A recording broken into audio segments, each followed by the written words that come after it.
Welcome to Season 2 with the Market Mystics, where we discuss and redefine markets, wealth, and trading on Earth as it is in heaven. Join us on the journey while we consider new possibilities with special guests who might just challenge a few perspectives. Get ready to dive in deep with your hosts, Joshua and Kim. Welcome to Thursday with your Market Mystics. We are thrilled to be here today. We're excited to talk about, we just are going to recap a little bit of the last episode with Dr. Farney. It was so good. But before we get into that, Josh, how are you? I'm doing good. Thanks for asking, Kim. Yeah, like Kim mentioned, that episode with Dr. Farney was just really impactful and deep, and there were so many little nuggets. We've got some social media clips that are going to be going up about it soon. But there's just so many little pieces to it that were important and significant. And so we kind of wanted to just take one or two of our favorites and spend 15 minutes chatting about it. Let's do it. Let's get into it. You wanna start? Sure. So I think what stood out to me the most was Dr. Farney made some comments about humans being able to observe themselves and to have this inner dialogue and conversation just within themselves. And it's intriguing because once you have that knowledge, like you start to notice yourself do it. Like you start to pick up on your self-talk. And that concept's not necessarily something new or revolutionary, but if you don't pay attention to it, it's kind of unconscious. Like you don't even realize that you're creating separation or that there is separation within you until you start paying attention to your self-talk and the way that you're talking to yourself. And I think that that's really important. One of the things he mentioned was like sometimes it's just the awareness of something that brings it into your ability to change it or alter it to some degree. And so I've been trying to pay a little bit more attention to my self-talk, and I've been having conversations with those around me about this topic. And I just think that that's the awareness of my energy, the awareness of other people's energy, the awareness of my self-talk. Like those are some things that are, when we really get into health and as a function of wealth, like if I don't have the capacity to be whole within myself, why do I expect the world to be whole? um, and so I think that that's kind of where I wanted to focus and just have a conversation around that. I think it's interesting. He was talking about head, heart, and gut, Mhm. right? And every time I'd just say in my journey and how I've been working through some of this stuff personally, it's always been body, soul, spirit, Mhm. which isn't really all that different than what he was talking about. It's just different verbiage, right? Mhm.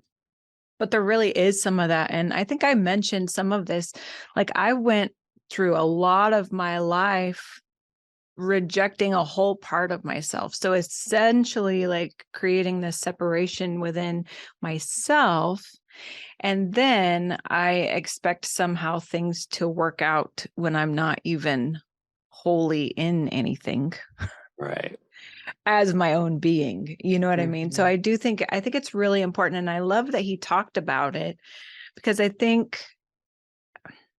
don't know. I think his perspective is just a little bit different. And so it's not ringing exactly the same in my own head, going over and over like I've always thought about it. It's just bringing Right. that little bit of extra perspective and just the concept of like willfully and consciously shifting these things, Yeah. you know? Sometimes just that little verbiage difference is enough for your something in you to click with it. Like, sometimes you need we get in these patterns and these frequencies of hearing the same thing over and over. And sometimes you just need like a little different frequency, a little different verbiage for it to really click.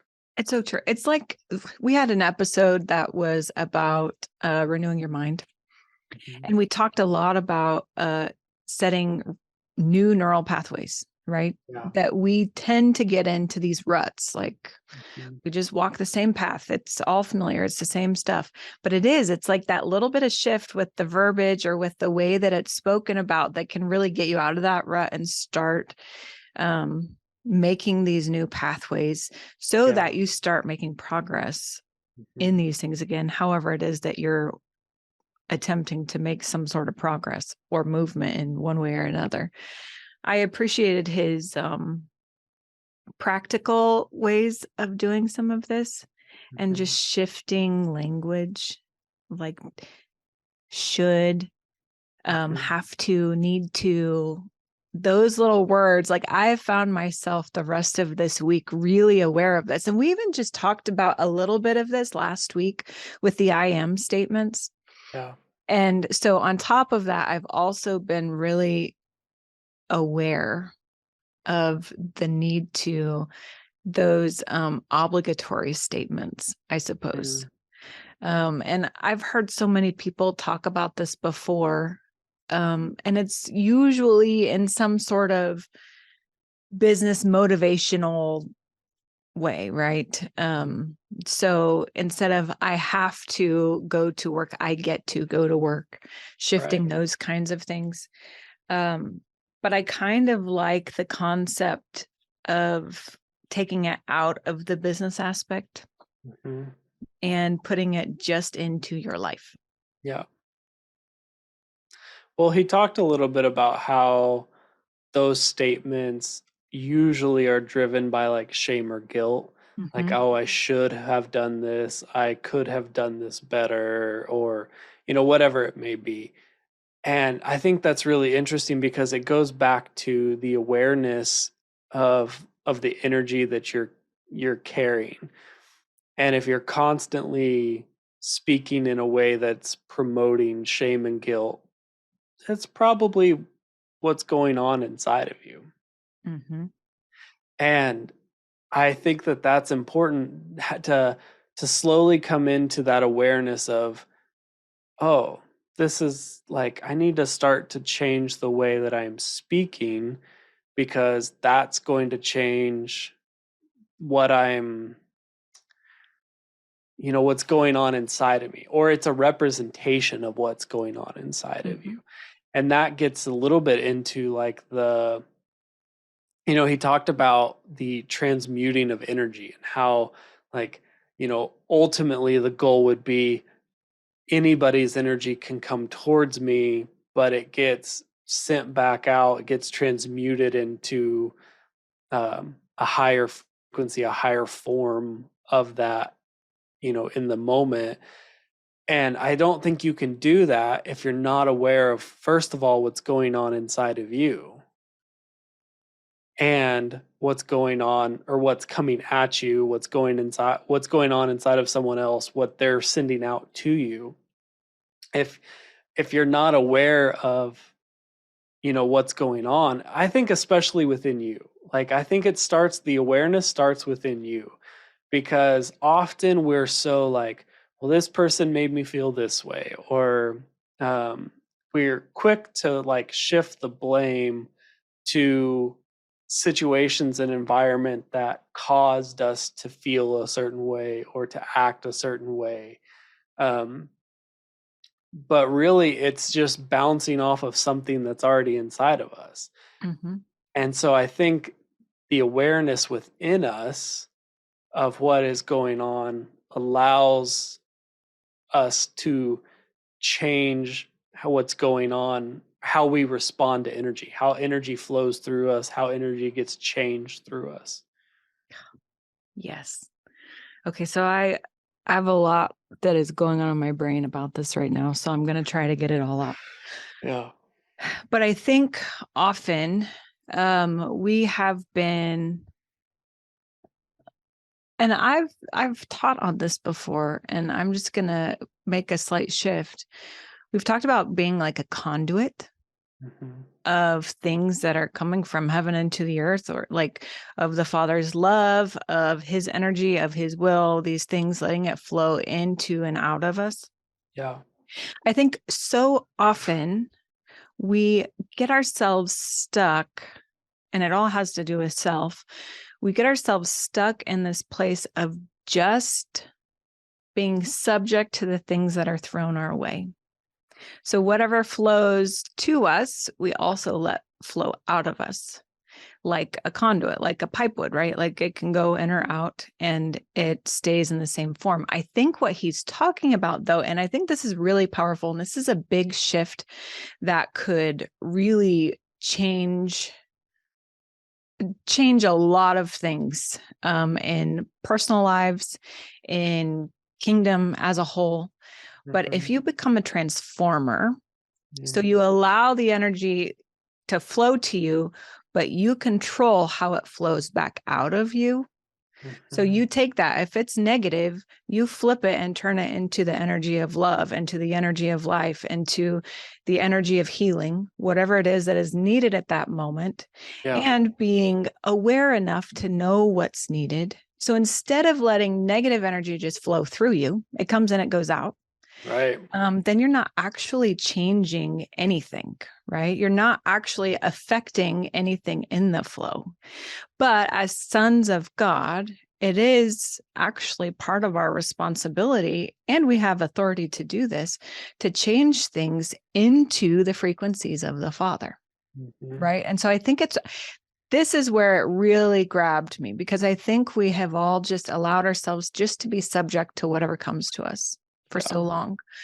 And even if you go back to grade school, and you know how your parents would say this or another kid would say this, I'm rubber and you're glue. Whatever you throw at me bounces off me and sticks to you, Right. right? It's taking that, but even taking it further, it's not even allowing it to bounce off of you. It's taking it, changing it, and throwing it back with a bigger life um, Mm. energy impact, Yeah. right? I think that that's a significant difference. I mean, sure, to some degree, having it just bounce off of you is better than receiving it to some degree. It's But deflection, though.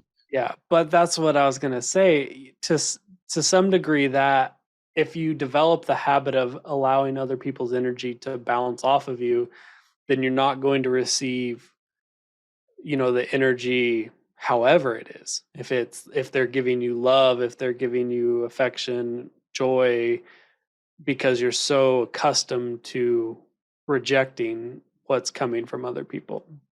And so just practicing the being a transformer and changing that, I think, yeah, like that's just another level up of what's possible, because ultimately we are called to be love, Hmm. to be love to other people. Like we're supposed to be known by the way we love people, and not just the people who are easy to love. And so I think I think it's important to just start practicing, practice in safe places, practice with safe people, and get to where it's like, oh yeah, start in your own life. Start changing the energy in your own life before you go out and start trying to change the energy in other people. Start in your own life, start in your own marriage, start in your own home, start with your own parents. Because sometimes those familiar frequencies can be the hardest. But I think if you can master that, you could handle just about anything. Hmm. Hmm. I think this single subject has the potential to be so transformational. Hmm. Again, not even just in like a personal satisfaction of how your life is going. I do think it'll affect that, but I also think when you learn how to take something and turn it into something that carries that frequency of the Hmm. Father, I think that's when you start seeing families transformed and you see communities transformed. You see the Yeah. world transformed. You see kingdom as a whole starting to manifest itself. If you want to know the most practical way to start manifesting the energy of heaven into earth, start becoming that transformer. Take what's thrown at you and partner with the Father to release it back out into the world with him on it, in Yeah. it. You know what I mean? Like that doesn't take a ton of effort. I'm just going to say Right. this. It doesn't. Just focus and awareness, just like you were saying, just like Mhm. Dr. Farney was saying. There's this awareness. So are you just letting things happen to you, or are you actively participating in what's happening around you? Mhm. Yeah. So good. Do you have anything else to add before we wrap up for the day? I think that's all I've got. Yeah, I think that's a good spot. I just encourage people to start start to be an observer, you know? Don't own everything. Don't own every thought that comes through your mind. Don't own every feeling that you have. Don't own every way that the clerk on the other side of the counter responds to you. Start to be an observer of things and start practicing to changing the way you respond. It's good. Cool. Thanks for joining us today. We will see you guys back on Monday. We have a great lineup of some guests coming up. So we're excited to dive into that. Until then, see you later. Thank you for sticking around. Listen for new episodes every Monday and Thursday. Find us on all social media platforms by searching for Market Mystics. Don't forget to follow and subscribe. Visit upperroomcd.com where you can find more information about the hosts, projects, and guests. Go deeper by booking a coaching appointment focused on redefining identity and wealth in your life. See you next time.